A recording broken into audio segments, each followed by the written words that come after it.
So I've been wondering, does the Bible have contradictions in it? And can we trust the Bible if it does?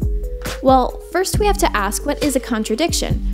Put simply, a contradiction is when two different statements can't be true at the same time. And we all know that the Bible is full of statements, so isn't it ripe for contradictions? Quite frankly, yes. The Bible is a compilation of 66 writings by 40 different authors over 1,500 years. It would be a miracle for a book of this type to have no contradictions in it. However, there are a couple of things to keep in mind.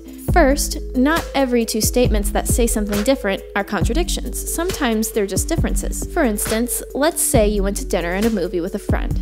And later that night, your grandma calls and asks, "What did you do tonight?" And you say, "We went to the movies, Granny," but your friend says, "We ate dinner at Chuck E. Cheese."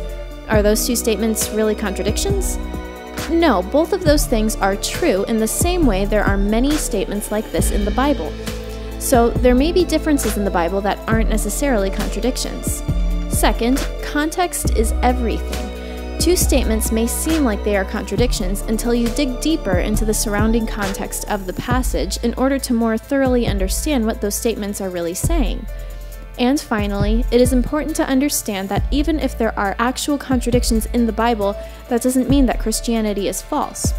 If a book about George Washington contains some inaccuracies, would you therefore say that those contradictions disprove the fact that George Washington was the first president of the United States?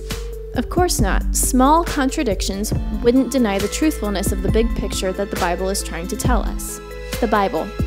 A book with one non-contradicting central theme detailing where we came from, where we are going to end up, and how we get there. A book that contains hundreds of historical prophecies, many of which have already been fulfilled with 100% accuracy, and a book that teaches universal truth so simple that a child can understand it, yet is so deep it can stump theologians for a lifetime.